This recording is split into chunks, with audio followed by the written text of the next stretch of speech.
My good friend Jake needed to go on a business trip for a month. He has a pet cat that requires daily feeding and care, so he invited me to help out and agreed to let me stay at his house during his absence. I readily accepted as I was quite free recently and could help a friend. Jake's home is a 2-story single-family house with furniture that's simple and cozy, typical of a bachelor's dwelling. He prepared all of the cat's food and water, and even told me there were various food items in the refrigerator, inviting me to make myself at home. I packed a small suitcase, brought my laptop, and some daily necessities over. The first few days went smoothly. I would wake up, feed the cat, make breakfast, watch TV or a movie at noon, and shop for dinner ingredients at a nearby supermarket in the evening. At night, I would read or surf the internet until about midnight before heading to bed. Jake's cat, gentle in temperament, got along well with me.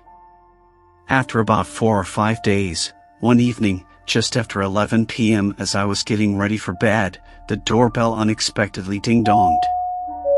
I was instantly alert, considering how late it was, and knowing Jake's neighborhood to be tranquil, with very few visitors at this hour. Initially, I thought it might be a delivery, but quickly remembered Jake had been away for several days, so it was unlikely anyone was looking for him. Cautiously, I moved towards the door, peeking through the peephole, only to see no one outside. After waiting for a while without hearing another ring, I dismissed it as probably some wandering neighborhood kids playing pranks and went to sleep without giving it further thought. The next night, the same thing happened. I was sitting on the couch watching a movie when, close to midnight, the doorbell sounded again without reason. Rushing to check the peephole, I once again saw no one.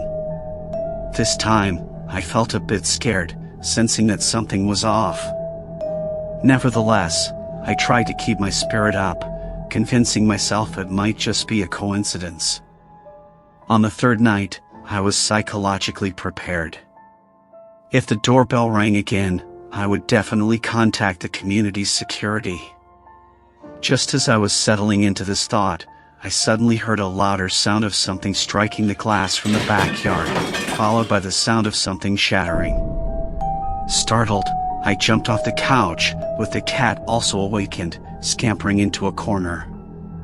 Realizing someone was trying to break into the house, possibly the same person who had been ringing the doorbell the previous nights, my heart pounded wildly. Quickly grabbing my phone, I hid in the bedroom's bathroom, locked the door, and immediately dialed 911.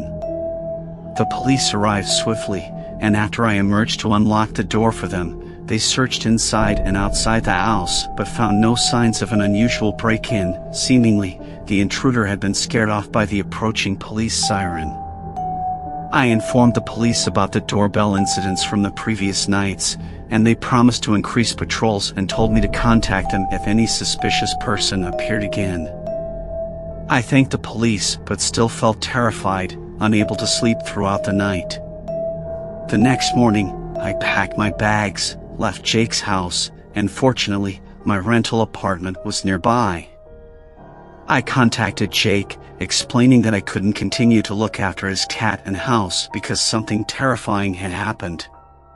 Jake returned home quickly and found indeed that a living room window had been shattered. He experienced 2 more doorbell incidents after returning, and we called the police, but the culprit was never caught.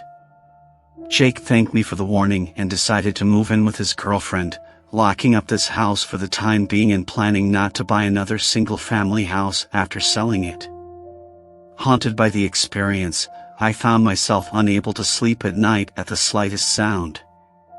Now, whenever a friend asks me to look after their house, I always refuse. The helpless feeling and being scared all night, I never want to experience again. I also remind friends and family around me to stay alert if they need to live in someone else's house and to call the police for help if they encounter suspicious situations. Living alone in an unfamiliar or secluded place requires extra caution to avoid dangerous situations. My college buddy, Dave, recently purchased a lakeside cabin near our hometown to use as a vacation property. This house was somewhat isolated, with a decent distance from the nearest neighbors, but it offered stunning views and an open vista. Dave invited me to stay for a few days during the summer, indicating that the picturesque scenery was perfect for sketching and painting. I gladly accepted the invitation, and after driving for a bit over an hour, I arrived at his place. It was a 2-story wooden cabin, featuring an open-concept living and dining area on the first floor and 3 rooms on the second floor. The house, with its bold yet minimalistic design and lavish furnishings, along with a spacious garden equipped with a barbecue setup, indeed made a splendid retreat. I settled into a guest room on the second floor, where I could enjoy the direct view of the lake from the balcony. Dave, being quite busy with work, wasn't around during the day, but we spent the evenings dining and chatting together, basking in the harmonious atmosphere. However, on the third night of my stay, something strange occurred. We talked late into the night, heading to our respective rooms a bit past 1 a.m. I fell into a deep sleep quickly, but was abruptly awakened by an urgent knocking on my door in the middle of the night. Groggily, I checked the time. It was already past 3 a.m. Initially, I thought it was Dave, perhaps needing to discuss something urgent. But after waiting for a bit, the knocking didn't repeat. I got up, opened my door, and peeked outside. Nobody was there, and Dave's door was firmly shut, with tranquility reigning. Assuming I might have misheard, I lay back down to sleep. Just then, I suddenly heard footsteps outside my window, followed by the sound of a car starting up and leaving. I sprang out of bed, rushed to the window, yet saw no vehicle in sight. Now fully alert and unable to sleep, I turned on the lights and thoroughly checked every corner of the room with my phone in hand, fearing someone might be in the house. When morning came, I relayed the incident to Dave, who was equally astonished and promised to enhance the security of the windows and doors. Yet that evening, a similar situation unfolded. Around the same ungodly hour, I was jolted awake by emphatic knocks on my door, followed once more by the sound of a car departing from outside the window. This time, I mustered the courage to check downstairs for the visitor. However, the moment I opened my door, I heard a loud splash, like someone jumping from the balcony into the lake. Terrified, I quickly locked my door, turned on the lights, and checked around. Assuring it was safe, I cautiously moved to the balcony and looked down. No silhouette was visible on the moonlit lake surface. Now convinced that an intruder was in the house, I immediately called 911. The responding officers conducted a meticulous search inside and outside the cabin and discovered a large luggage bag discarded in the backyard, emanating the stench of a decomposing corpse upon opening. Dave and I, petrified, promptly left the cabin to stay in the city.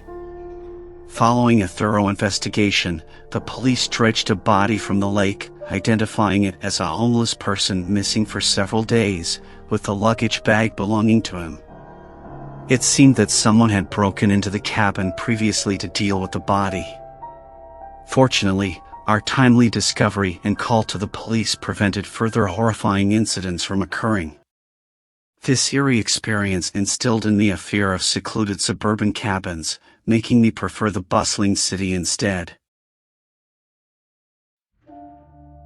Summer vacation was nearing, and my college classmate, Bill, offered me an opportunity. His 10-year-old brother, Mike, needed a math tutor, and knowing that I was searching for a summer job, Bill proposed that I take on the role for 2 months. Without hesitation, I agreed. The first weeks went by with ease. Mike was a bit shy and reserved, but he would follow along in our sessions, repeating calculations and solving equations, occasionally answering questions when prompted. However, something shifted in the third week. An eerie incident occurred. One afternoon, while Mike and I were immersed in complex problem solving, a soft, rushed whisper from a woman echoed through the living room from the hall outside. It wasn't a voice I recognized from our interactions with Bill's family. I questioned Mike, "Is someone visiting?" He shook his head, his eyes wide with a flicker of fear, but when I rose to check, the whispering ceased, and the hallway lay empty. The following day, the scenario repeated. During a lesson, a woman's whispers floated into the room, unintelligible yet urgent. My steps toward the door were quick, but again, there was no one to be found when I swung it open. This bizarre series of events continued, spiraling into a routine of whispered interruptions and absent culprits. Mike, ever the quiet child, offered no insights, but his visibly growing anxiety spoke volumes. As the occurrences escalated, so did the tension in the apartment. One evening, while we were practicing multiplication tables, the front door creaked open slowly. This time, the voice was louder, fervent whispers carving through the silence of the room. Mike's eyes were fixated on the slightly ajar door, his pencil trembling above his notebook. Against my better judgment, I tiptoed towards the entrance, my heart thudding in my chest. Peering through the narrow opening, I saw a woman, her back to the door, speaking fervently, though to no one visible. I cautiously approached, my voice barely above a whisper, "Excuse me, can I help you?" She spun around, her eyes darting nervously. Her attire was mismatched and her hair unkempt. "I'm sorry," she murmured, scrambling towards the exit. I thought this was my old apartment. An awkward silence loomed after her hurried exit, and I cautiously returned to Mike, finding him hiding under the table, his body curled into a tight ball. He was visibly shaken, and for the first time since I'd known him, he spoke unprompted. "She used to live here. She whispers to herself a lot. She scares me." After gently coaxing him from his hiding spot, I managed to learn that the woman was a former tenant who frequently loitered around the building, always whispering hurriedly to herself. Her unexpected appearances and mysterious demeanor had left a mark of fear on little Mike's psyche. Conflicted between the task at hand and an unsettling atmosphere, I reassured Mike and contacted Bill, who was equally shocked and apologetic upon hearing the events that had unfolded. He confirmed that the woman had lived there before them and had been struggling with personal issues since her departure, often returning to the apartment complex at odd hours. The tutoring sessions continued with a different air, both Mike and I glancing frequently towards the door, half expecting it to creak open at any moment. His performance began to suffer, the numbers on the paper seemingly dancing and twisting under the weight of his fear. Days turned to weeks, and despite no recurrence of the whispering woman, the echoes of her presence lingered palpably in every room of the apartment. My last day with Mike was filled with an unspoken understanding that we would likely not meet again. Weeks later, news reached me that Bill's family had moved out abruptly, citing a need for a fresh start somewhere new. Rumors floated around suggesting that it was due to the consistent disturbances from the whispering woman, who, it was said, had once experienced a traumatic event in that very apartment, leading to her incessant whispers and strange behavior. Even now, the memory of those whispered words, unintelligible yet imbued with an unsettling urgency, haunts me. I avoid taking on similar tutoring jobs, and when I pass by apartment buildings, I cannot help but listen, half expecting to hear a soft, disturbed whispering, winding its way through the cracks of the doors.